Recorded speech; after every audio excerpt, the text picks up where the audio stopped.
하나님의 말씀은 시편 32편 1절에서 11절의 말씀입니다.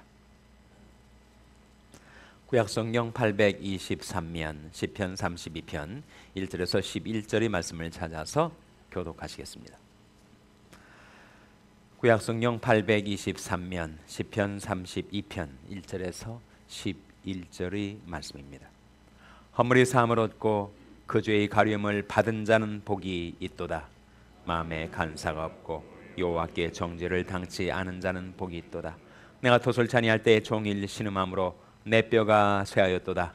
주의 손이 죄하로 나를 누르시오니 내 진액이 후하여 여름가물에 마름같이 되었나이다.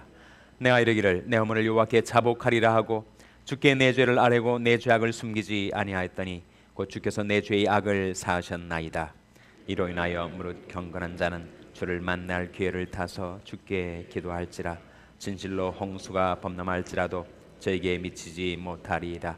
주는 나의 은신처이오니 환난에서 나를 보호하시고 구원의 노래로 나를 애우시리이다. 내가 너희 갈 길을 가르쳐 보이고 너를 주목하여 훈계하리로다. 너는 무죄한 말이나 노새같이 되지 말지어다. 그들은 자갈과 굴레로 단속하지 아니하면 너에게 가까이 오지 아니하리로다.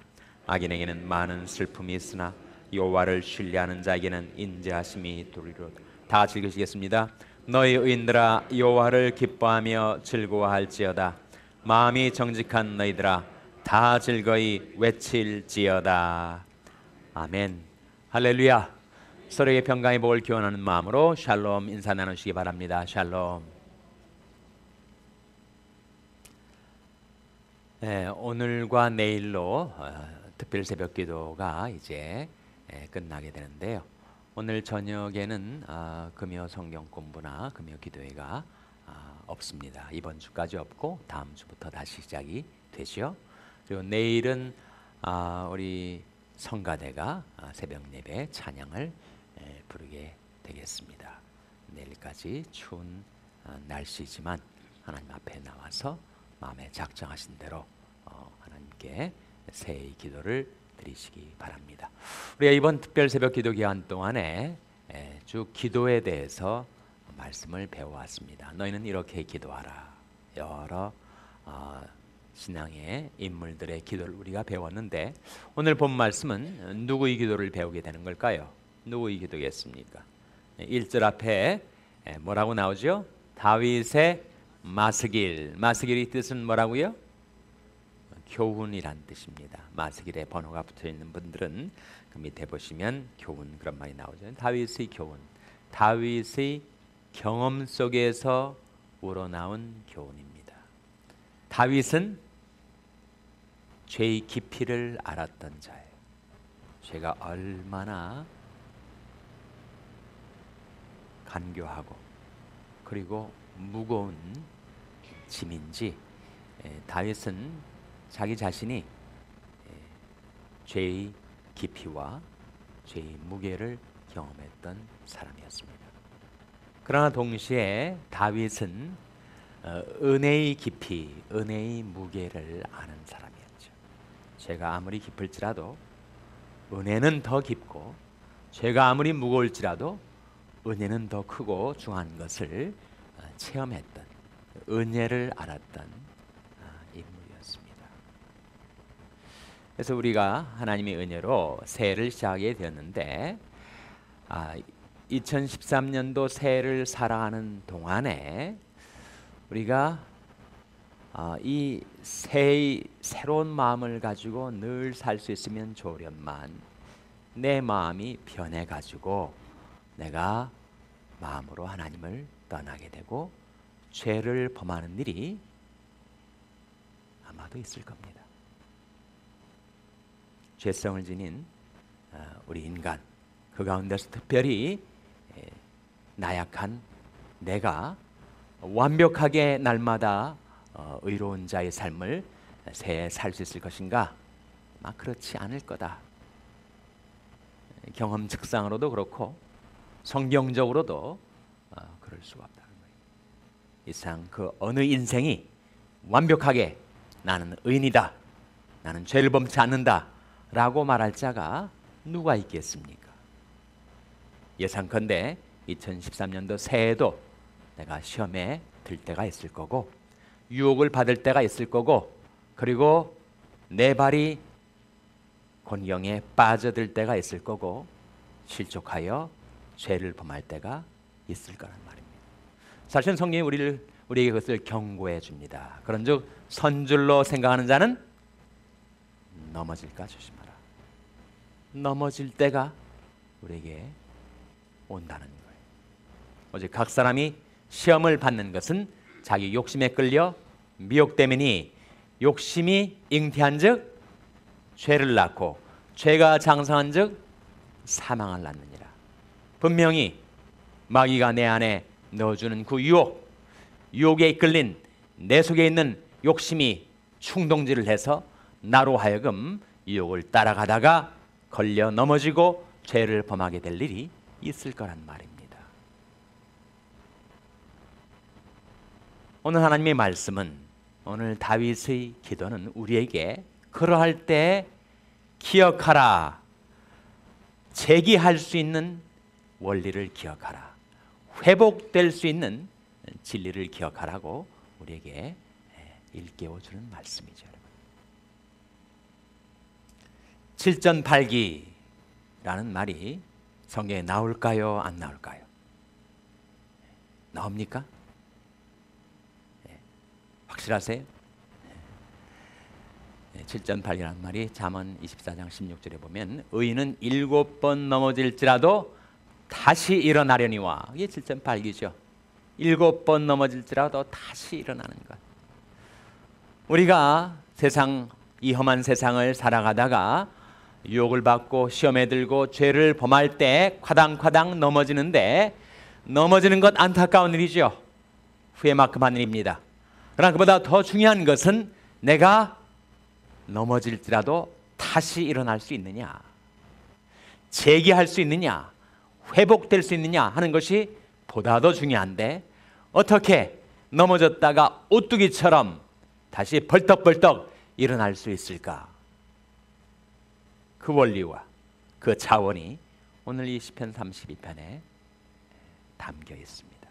그래서 여러분이 이 말씀을 기억하시고 의지하신다면 여러분이 앞길에 어떤 시험, 어떤 어려움이 닥쳐온다 할지라도 여러분은 반드시 재기하실 수가 있을 겁니다.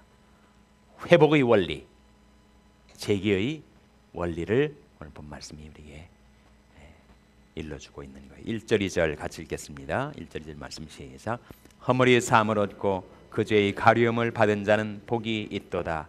마음에 간사가 없고 여호와께 정죄를 당치하는 자는 복이 있도다. 누가 참으로 복 있는 사람인가? 허물이 사함을 얻고 그 죄의 가리움을 받은 자, 그 사람이 복 있는 사람이죠.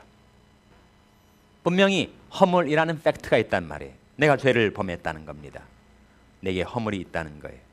그런데 그 완연한, 드러난, 실제로 있는 그 허물을 하나님께서 사해 주신다는 거예요.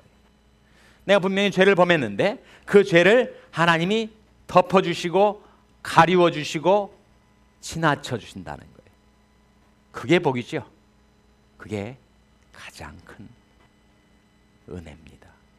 허물이 사함을 얻고 그 죄의 가리움을 받은 자는 복이 있도다. 마음에 간사가 없고 여호와께 정죄를 당치하는 자는 복이 있도다. 우리가 그 복을 받아 누리질 못하면 어떻게 되는가? 정말 그는 괴로운 인생입니다. 3절 4절 말씀 같이 읽겠습니다. 시작. 내가 도솔치 아니할 때 종일 신음함으로 내 뼈가 쇠하였도다. 주의 손이 주야로 나를 누르시오니 내 진액이 화하여 여름가물에 마름같이 되었나이다. 내가 못 안 할 때 그렇게 된다고요? 토솔치 않을 때. 토솔이 뭐예요? 토해내는 거죠. 자기 마음속에 있는 그 죄책감, 정죄감, 그것도 토해내고, 그리고 내 마음속에 아직 떨쳐버리지 못하고 남아있는 죄질 생각, 그것도 토해내고, 내 속에 있는 죄책감도 죄질 생각도 왁 다 토해내고 버리는 거. 이게 자백입니다, 여러분.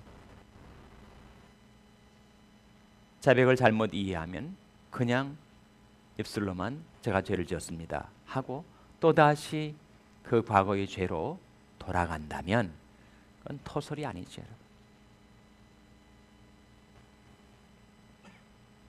무슨 죄가 그 사람의 마음을 속이는 것입니다. 그래서 자복은 실제로 자기 안에 있는 모든 죄책과 죄질 생각, 그것을 다 하나님 앞에 토해내고 버리는 거예요. 근데 그렇게 토설을 안 하면 어떻게 되는가? 토설을 안 하면 내 심령이 너무너무 괴로움을 당해요. 토설치 아니할 때 종일 신음함으로 내 뼈가 쇠하도다. 그러니까 심령이 너무 곤고해지니까 정말 뼈도 쇠해지는 것 같아요. 거기다 더하여 주의 손이 죄하로 나를 누르신다는 겁니다. 그러니까 하나님께서 내가 죄악을 품고 죄를 자복하지 않고 계속 살아가면 그 죄가 나를 파괴하기 때문에, 그 죄가 나를 파멸로 잡아 이끌기 때문에 하나님께서는 어떻게 해서든지 내 마음속에 죄질 생각을 토해내게 나의 삶을 주관하시고 섭리하십니다. 그러니까 주님의 손으로 나를 누르시는 거죠. 내 심령도 몸도 삶도 하나님이 권능의 손으로 나를 누르시니 내가 어떻게 살 수가 있겠어요?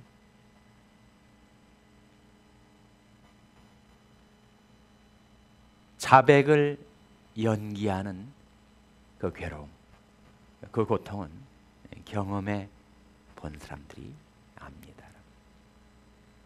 종일 신음하고 뼈가 쇠해지고 주님이 내리누르는 그 손을 내가 그 중압감을 견딜 수가 없단 말이에요. 차라리 죄를 자복하고 말지.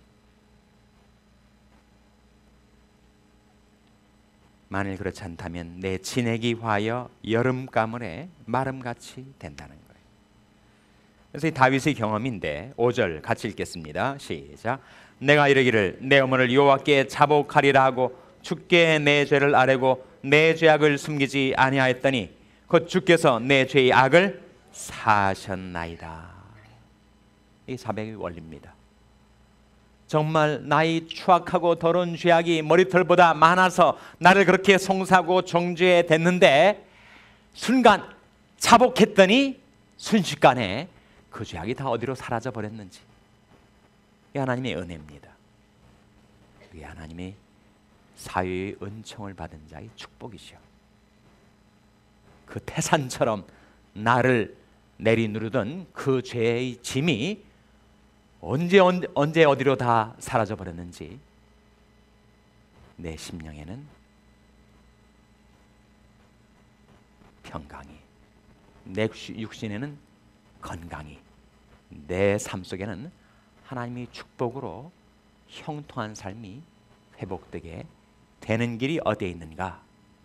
내가 내 허물을 자복하리라 하고 주께 내 죄를 아뢰고 내 죄악을 숨기지 아니하였더니 즉각 하나님께서 사죄의 선언을 하시고 내 죄를 용서해 주시고 그리고 내 모든 무거운 죄짐을 다 눈 녹듯이 다 없애 버려주셨다는 거예요. 내가 내 허물을 빽빽한 구름이 사라진 같이 내 죄를 안개에 사라진 같이 도말하였으니 너는 내게로 돌아오라. 내가 너를 구속하였음이니라. 하나님께서 말씀하시기를 나하고 나는 나를 위하여 내 허물을 도말하는 자니 내 죄를 기억지 아니하리라. 또 저희 죄와 저희 불법을 내가 다시 기억지 아니하리라 하시면서 우리 죄악을 용서해 주시고 그리고 기억도 안 하신다. Forgive and forget. 용서해 주시고 기억도 안 해주신다. 또 저희 죄와 저희 불법을 내가 다시 기억지 아니하리라. 그것이 하나님의 사랑이죠. 그리고 그 사랑은 죽음같이 강합니다. 세상의 어떠한 힘보다 더 강력한 힘이 바로 은혜의 힘이요 사랑의 힘입니다. 사람들은 거룩하신 하나님 앞에 자기 죄를 가지고 자복하는 것을 무서워해요. 거기에 마귀의 그 간악한 마귀의 간계와 속임수가 있는 겁니다. 네가 이런 죄를 범하고도 어떻게 하나님 앞에 나가서 그렇게 기도할 수가 있느냐. 마귀가 자꾸 송사해야 되거든요. 정죄해야 됩니다. 그리고 마귀가 사용하는 것이 바로 율법이란 말이죠. 그래서 이 율법의 힘을 가지고 내가 지은 죄를 향해서 공격을 해오고 정죄하고 죄책감으로 나를 공격해야 되니까 사람들이 자백을 못하는 거예요. 이 말씀이 우리에게 일러주는 것은 그 마귀의 간계에 속지 말라. 죄가 기억날 때, 죄가 깨달아질 때, 그때 하나님께로부터 도망칠 때가 아니라 그때야말로 하나님께로 도망쳐 나와야 될 때, 하나님께로 피해야 될 때, 그때야말로 기도해야 할 때입니다. 6절 말씀 같이 읽겠습니다. 6절 말씀 시작. 이로 인하여 무릇 경건한 자는 주를 만날 기회를 타서 주께 기도할지라. 진실로 홍수가 범람할지라도 저에게 미치지 못하리이다. 주를 만날 주의 번호가 붙어져 있는 성경책 가지신 분들 계실 거예요. 그 밑에 해당 번호에 보면 뭐라고 나옵니까? 죄를 깨달을 때, 죄를 깨달을 때 기도하셔야 돼요. 죄를 깨달을 때 자백하셔야지. 죄를 깨달을 때 하나님께로부터 멀리 도망쳐 나가면 그 사람은 죄의 홍수에 빠져듭니다. 마귀는 죄의 천병을 먼저 보내고 그것에 내가 쓰러지면 그 다음에는 죄의 홍수를 몰고 와서 내 삶을 다 삼켜버리려고 해요. 어떻게 거기서 벗어날 수 있는가? 죄를 깨닫는 순간 그때 하나님 앞에 기도하는 거예요. 무슨 기도를 말합니까? 자백 기도를 말하는 거죠. 만일 우리가 우리 죄를 자백하면 저는 미쁘시고 의로우사 하나님은 신실하시고 의로우셔서 우리 죄를 사시며 또 뭐라고 했습니까? 모든 불의에서 우리를 깨끗게 하실 것이요. 하나님이 공의로우시고 거룩하신 분이신데 아무리 내가 죄를 자백하기로서니 내가 지은 죄의 사실에 대해서 하나님도 어찌할 수 없으신 것이 아닙니까? 마귀는 그러고 하나님께 대들려고 할 겁니다. 하나님 뭐라고 말씀하시겠어요? 여러분, 세상 사람들이 이 자백의 원리를 알지 못하고 그리스도인들이 자백을 통해서 정말 오뚜기처럼 다시 일어서고 재기하고 회복하는 그것을 알지 못하고 그렇게 하나님을 향해서 크리스찬들 향해서 비난할 때 여러분 뭐라고 답하시겠어요? 그 답변이 요한일서 1장 7절에 나타나 있습니다. 찾아보시기 바랍니다. 요한일서 1장 7절 말씀 찾아서 같이 읽겠습니다. 신약성경 388면 신약성경 388면 요한일서 1장 7절 신약성경 388면 요한일서 1장 7절 말씀 같이 읽겠습니다. 시작. 저가 빛 가운데 계신 것 같이 우리도 빛 가운데 행하면 우리가 서로 사귐이 있고 그 아들 예수의 피가 우리를 모든 죄에서 깨끗하게 하실 것이요. 하나님께서 죄 지은 나를 대체 공의로우신 하나님이 어떻게 죄를 용서하실 수 있단 말인가? 내 죄를 깨끗게 하실 수 있단 말인가? 무엇으로 우리를 모든 죄에서 깨끗하게 하실 거라고요? 그 아들 예수의 피가, 우리 주 예수 그리스도의 고귀한 생명의 피가 흘려졌기 때문에 하나님께서는 그 피를 근거로 우리 어떠한 죄악도 다 용서하시고 깨끗게 해줄 수가 있다는 말입니다. 그래서 마귀가 금년 한 해 여러분을 유혹하고 시험에 들게 하고 죄를 짓게 하고 그리고 하나님께서부터 떨어져 나가게 만든 다음에 죄의 홍수로 덮쳐와서 여러분의 인생을 파멸로 삼키려 할 때 그때 마귀가 여러분의 마음, 여러분의 양심을 향하여 찔러대는 그 정죄감, 죄책감에 휘둘리지 마시고 그때 뭘 바라보시라고요? 예수 그리스도의 피를 바라보시라. 십자가를 바라보시라. 피를 바라보는 순간 내게 죄에 대한 깨달음, 죄책감이 내 마음속에 밀려온다 할지라도, 정죄감이 내 마음, 내 양심을 향하여 달렸는다 할지라도 나는 담대하게 돌이켜 하나님 앞에 자백 기도할 수 있다는